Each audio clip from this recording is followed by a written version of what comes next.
Hey guys, welcome to my YouTube channel. This is soul of cricket. இன்றைக்கி எதை பற்றி பார்க்கலாம் அப்படின்னு யோசிச்சேன்னா, இன்னும் 2 நாளில் India vs South Africa ODI series ஆரம்பிக்க போகுது. ஆஃப்டர் வெரி பேட் டிஃபீட் இந்த test series, white ball tour ஆரம்பிக்குது. அதுக்கான ஸ்குவாட் அனௌன்ஸ்மெண்ட்டும் கொஞ்ச நாள் முன்னாடி வந்துச்சு. ஸோ அதுக்கான ப்ரிவ்யூ அண்ட் அனாலிசிஸ் தான் இந்த எபிசோடில் பார்க்கலான்னு யோசித்தேன். ஸோ பேசிக்கலி இப்போ சுப்மன் கில் ஃபர்ஸ்ட் டெஸ்ட்டில் நெக்ஸ்ட் பேசம் இன்ஜுரி. ஸோ அதனால் he is out of the white ball series. Most probably next New Zealand டூரில் வருவார்னு நினைக்கிறேன். ஸோ அவர் இல்லை. கேஎல் ராகுலை கேப்டனாக அப்பாயிண்ட் பண்ணியிருக்காங்க. ஆஸ் யூஷுவல்ஸ் விராட் கோலி, ரோஹித் சர்மா, யசஸ்வி ஜெய்ஸ்வால் வந்திருக்காரு சுப்மன் கில் பதிலாக. கேஎல் ராகுல், வாஷிங்டன் சுந்தர், ஜடேஜா, குல்தீப் யாதவ், நிதிஷ்குமார் ரெட்டி, ஹர்ஷித் ராணா, பிரசித் கிருஷ்ணா, ஹர்ஷ்தீப் சிங் அப்படின்ட்டு நோட்டபிள் நேம்ஸ் எல்லாருமே இருக்காங்க. பும்ரா நோட்டபிள் நேம்லேருந்து மிஸ்ஸிங். மேபி அவருக்கு ஒரு ரெஸ்ட் கொடுத்துருக்காங்க. புதுசானா திலக் வர்மா புதுசாக வந்திருக்காரு ஓடிஐ ஸ்குவாடுக்கு. ருத்ராஜ் கைக்வாட் ஒரு கம்பேக் கொடுத்துருக்காரு. ரிஷப் பண்ட் ஒரு கம்பேக் கொடுத்துருக்காரு ஓடிஐ ஸ்குவாடுக்கு. த்ருவ் ஜுரேல் இருக்கார் ஆஸ் அ பியூர் பேட்டராக. ஸோ இவங்களாம் தான் புதுசாக ரொம்ப நாள் கழித்து இந்த ஓடிஐ செட்டப்பில் கம்பேக் கொடுத்த பிளேயர்ஸ்னால் இவங்கள சொல்லலாம். ஸோ இந்த செட்டப்பில் பார்த்தீங்கன்னா உங்களுக்கு obviously Shreyas Iyer also injured. ஆஸ்திரேலியாவில் அந்த ரிப் இன்ஜுரி அப்படின்ட்டு போனனால அவருமே இன்ஜுரியிலேருந்து ரிக்கவர் ஆகிட்டுருக்காரு. ஸோ ஓப்பனர் ஸ்லாட்டும் நம்பர் 4 அந்த ஷ்ரேயஸ் ஐயர் ஸ்லாட்டும் இப்போ யார் ஆட வைக்க போகிறாங்கன்றது ஒரு கேள்வி இருக்குது. எனக்கு தெரிஞ்சு மோஸ்ட்லி ஓப்பனிங்கில் ஜெய்ஸ்வாலை தான் ஆட வைப்பாங்க. Because he has been the backup opener for last 12 months in ODI செட்டப்னு நினைக்கிறேன். அவருக்கு ஒரு டெபியூ கிடைக்கும் கண்டிப்பாக இந்த சீரீஸில்.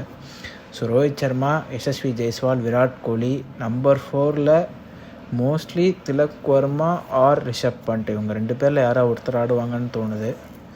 அப்படி இல்லை அவுட் ஆஃப் த பாக்ஸ்லேருந்து ருத்ராஜ் கைக்வாட் ஆடினாலும் ஆச்சரியப்படுறதுக்கு இல்லை. ஏன்னா அவர் இப்போது மோஸ்ட்டாக எல்லா டொமஸ்டிக் கிரிக்கெட் அண்ட் சிஎஸ்கேக்குமே மிடில் ஆர்டர் தான் ப்ரிஃபர் பண்ணுறாரு ஆடுறதுக்கு. So number 4 out of the box think பண்ணி ருத்ராஜையுமே ஆட வைக்கவும் ஒரு வாய்ப்பு இருக்குது. பட் மோஸ்ட்லி திலக் வர்மா, ரிஷப் பண்ட் யாராவது ஒருத்தர் ஆடுவாங்க. 5 ஆப்வியஸ்லி கேஎல் ராகுல். 6 they would prefer someone like Nitish Kumar Reddy. And 7 Jadeja. 8 Washington Sundar. 9, 10, 11 3 இதில் Kuldeep and 2 pacers. First pacer Harshdeep Singh இருப்பார். அண்ட் அந்த செகண்ட் பிளேஸுக்கு தான் ஹர்ஷித் ராணா அண்ட் பிரசித் கிருஷ்ணாக்குள்ளே போட்டி இருக்கும். ஸோ இதுதான் மோஸ்ட் ப்ராபப்ளி பிளேயிங் 11 இருக்கும். த்ருவ் ஜுரேல் ஆப்வியஸ்லி பேக்கப் கீப்பராக இருப்பார், பேக்கப் பிளேயராக இருப்பார். ஸோ இதுதான் செட்டப்பாக இருக்கும் இந்த ஓடிஐ சீரீஸில். இதில் பார்த்தீங்கன்னா இப்போ நம்பர் 4 திலக் வர்மா அண்ட் ரிஷப் பந்துக்கு ஒரு நல்ல opportunity to get into the groove of ODIs. Maybe அவங்க ஆடி பர்ஃபார்ம் பண்ணாங்கன்னா தே கேன் டூ. ஓப்பனிங்லேயுமே ஜெய்ஸ்வாலுக்கு ஒரு டெபியூ சீரீஸ் கிடைக்கும். அவரோட பொட்டன்ஷியலை காட்டுறதுக்கு ஒரு பிளாட்ஃபார்மாக இருக்கும். அண்ட் முக்கியமாக எதுக்கு இந்த இதுனா, இப்போ அக்சர் பட்டேல் டீமில் இல்லை. ஏன் அப்படின்னா அவங்க எனக்கு தெரிஞ்ச ஒரு ரொட்டேஷன் பாலிசி ட்ரை பண்ணுறாங்கன்னு நினைக்கிறேன். ஏன்னா சவுத் ஆஃப்ரிக்காவுக்கு 2027 வேர்ல்டு கப் போகிறப்போ ஒரு ஸ்பின்னிங் ஆல்ரவுண்டர் தான் எடுத்துகிட்டு போக முடியும். 2 ஸ்பின்னர் ஆல்ரவுண்டர் எடுத்துகிட்டு போக மாட்டாங்க. ஸோ அந்த ஒரு ஸ்பின்னர் ஆல்ரவுண்டரை யாரை ஆட வைக்கலாம் அப்படின்னு யோசிக்கிறாங்கன்னு நினைக்கிறேன்.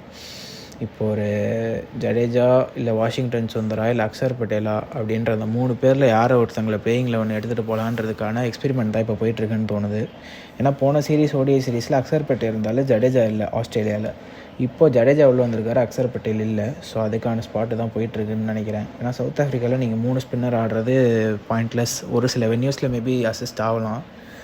அங்கே ஒரு ஸ்பெஷலிஸ்ட் ஸ்பின்னராக குல்தீப் யாதவ் கண்டிப்பாக இருப்பார். ஸோ அதோட இன்னொரு பார்ட்னரை பண்ண ஒரு ஆல்ரவுண்டிங் ஸ்பின்னர் தேவை. ஸோ அதுக்கு தான் பார்க்குறாங்கன்னு நினைக்கிறேன். ஸோ அதுக்கு தான் ட்ரை பண்ணிகிட்ருக்காங்க. யாரை கொண்டு போவாங்கன்றதை பற்றி தெரில. And going forward 2027 world cup தான் இங்கேருந்து பிளான் பண்ணோம். அந்த 15 மெம்பர் ஸ்குவாட் எப்படி இருக்க போகுது, யார் யார் எந்த ரோலில் ஆட போகிறாங்க, எந்தெந்த பொசிஷன் எடுத்துக்க போகிறாங்க அப்படின்றது தான். ஆல்மோஸ்ட் செட்டு தான் டீமு.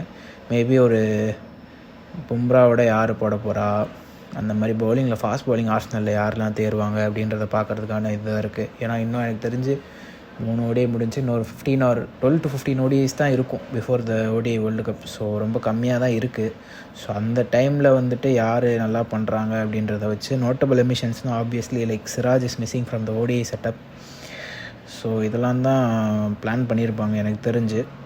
திலக் வர்மா ஒரு நல்ல ஆப்ஷனாக இருப்பார் மேபி ஓடிஐக்கு. அவர் T20 ஆடுறப்பயுமே அவரை பார்த்துருக்கோம். சும்மா எல்லாமே ஸ்லாக் பண்ணி அவுட் ஆகிற பிளேயர் கிடையாது. தேவைப்பட்டால் இன்னிங்ஸ் ஆங்கர் பண்ணி ஃபினிஷ் பண்ணியும் கொடுப்பாரு.